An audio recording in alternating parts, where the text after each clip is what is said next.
Sebelum kita lanjutkan perbincangan, kami bawa Anda terlebih dahulu data fakta mengenai ambang batas parlemen yang sudah dibuat oleh tim kami, tim Apa Kabar Indonesia Malam Akhir Pekan. Kami bawa Anda untuk bisa melihat deretan angka ini. Nah, ini kita lihat pemilu 2009 ambang batas 2,5%. Saat itu berapa suara yang terbuang? Tadi sudah sempat saya sampaikan di awal, 19.047.481 suara atau 18% suara yang sudah diberikan oleh masyarakat pada saat pemilu 2009. Berapa jumlah partai yang lolos bisa melenggang menuju Senayan? Ada 9 partai pada saat itu hasil Pileg 2009. Kita akan bergeser untuk bisa melihat pemilu berikutnya. Dari 2009, 2014, bagaimana kemudian ada perubahan ambang batas 3,5%. Lalu berapa jumlah suara yang terbuang? 2,5% sempat mengalami penurunan 2,9 juta. Nah, partai yang lolos ada 10 partai yang menghuni parlemen. Dari 2014 tentunya kita akan menuju ke pemilu 2019. Kita akan lihat data fakta yang telah kami rangkum, termasuk juga yang menjadi concern selama ini adalah jumlah suara terbuang. Nah, ada peningkatan di sana, ambang batasnya 4%, suara terbuangnya kemudian melonjak menjadi 13,5 juta 13,5 juta suara sebesar 9,7%. Kemudian juga jumlah partai yang lolos ada partai 9, sejumlah 9. Nah, 2024 memang masih terus berlangsung rekapitulasi ini. Ambang batasnya kita tahu 4%, sama dengan sebelumnya 2019. Suara terbuang dan juga partai lolosnya juga masih dalam proses rekapitulasi hingga saat ini dilakukan oleh pihak KPU. Langsung saja kita akan kembali ke perbincangan Mas Awi. Kita sudah dengarkan tadi catatan yang diberikan oleh Bang Fahri mengenai ambigu, kemudian juga ada persaingan yang tidak sehat di antara kandidat-kandidat yang dimiliki oleh masing-masing atau sesama partai. Catatan juga dari Mas Awi, termasuk jika 4% atau angka 4% bukanlah angka ideal ambang batas parlemen. Dari P3, berapa sebenarnya yang diperkirakan untuk bisa masuk dan juga cukup ideal? Ya, kalau mengacu kepada sejarah kepemiluan kita, ketentuan parliamentary threshold itu kan baru diberlakukan pada 2009 dengan angka 2,5%. Itu angka yang paling moderat saya kira. Kalau harapan kita sih 0% supaya tidak ada threshold, supaya tidak ada suara rakyat yang terbuang sebagaimana tujuan dari penggugat itu untuk meminta revisi terkait dengan ambang batas. Tapi kan kita hormati putusan MK bahwa semuanya harus dikoreksi dan dikembalikan kepada pembentuk undang-undang. Nah, kaitan dengan itu, apa yang disampaikan misalkan terkait dengan usulan fraksi threshold, itu sebenarnya prakteknya pernah terjadi. Ketika pemilu 99 dan 2004 masih menggunakan electoral threshold dengan ketentuan partai yang tidak lolos angka tertentu, dia tidak boleh ikut pemilu, tetapi tetap bisa mengirimkan wakilnya ke DPR.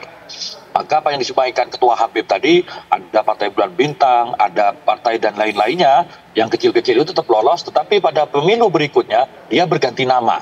Itu ketentuan electoral threshold. Nah, apa yang terjadi di 99 dan 2004? Terjadi yang namanya pengelompokan anggota DPR menjadi dalam satu fraksi.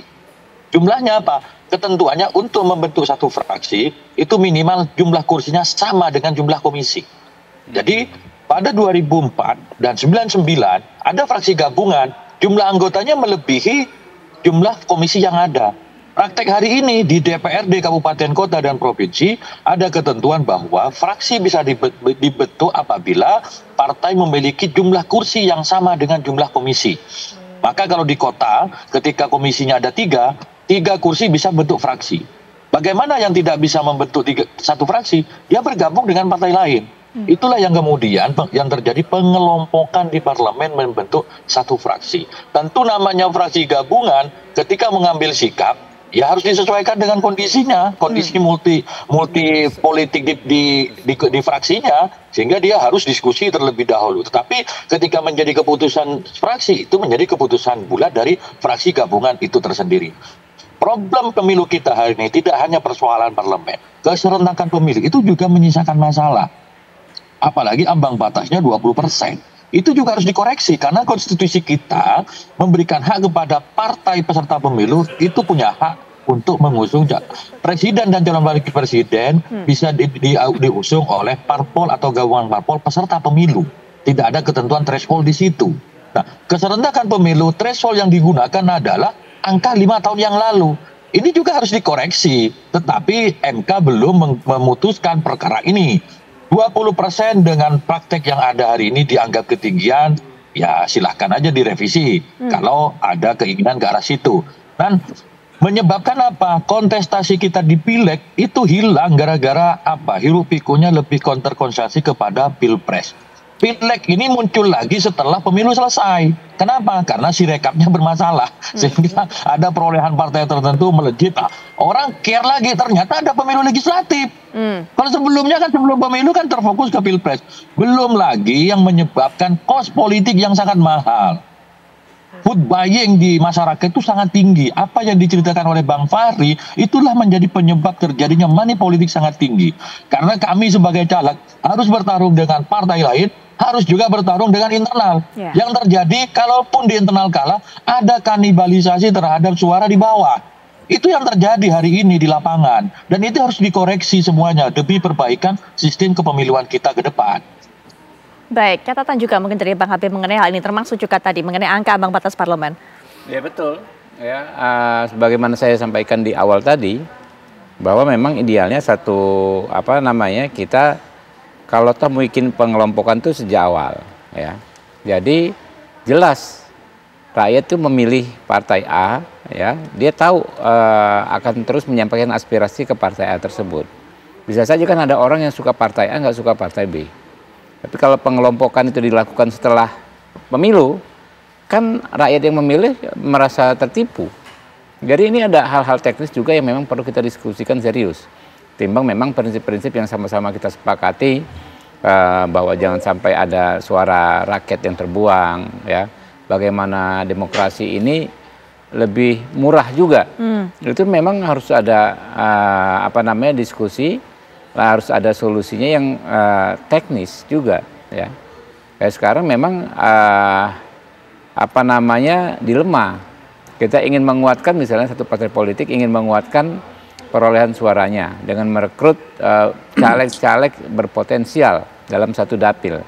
Tapi bagi si caleg justru semakin banyak caleg lain yang berpotensial belum tentu bagus juga, karena akan menjadi kompetitor internal bagi caleg yang bersangkutan, ya. Nah inilah yang membuat memang pada akhirnya balik-balik lagi kita ini lama-lama kayak di lingkaran setan, susah maju dalam konteks demokrasi legislatif kita ini. Ya, pemilu legislatif ini ternyata lebih bermasalah ya menurut saya. Masalahnya agak lebih sulit diurai daripada pemilu presiden. Pemilu presiden itu kan sesimpel presidential threshold. Debatnya itu saja, mau berapa atau ada atau tidak ada presidensial threshold.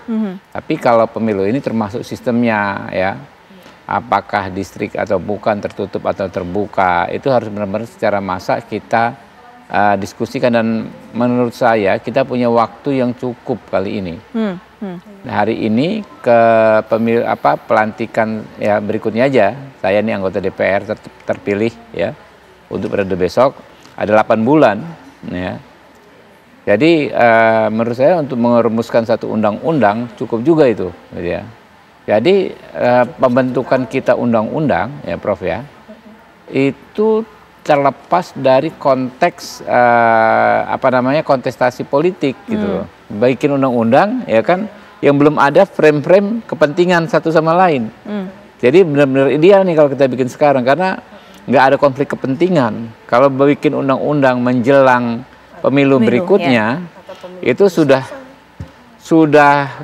pasang kuda-kuda semua. Saya pengen pengaturan seperti ini demi mengakomodir kelompok partai saya, koalisi saya. Saya pengen yang seperti ini demi mengakomodir kelompok partai saya.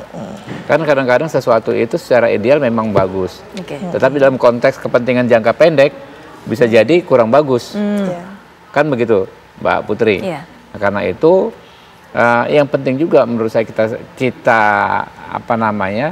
garis bawahi, ya, perumusan undang-undang partai politik yang mengatur terutama tentang pemilu legislatif, ya, harus jauh menjelang pemilu, atau setidaknya di awal periode yang besok tuh, ya kan, awal sidang-sidang awal udah kita bahas nih, segera setelah Oktober, semua sebelum ada pengelompokan politik lagi nih. Kalau ini udah repot jadi. Berbeda kepentingan lagi. Ya. Baik.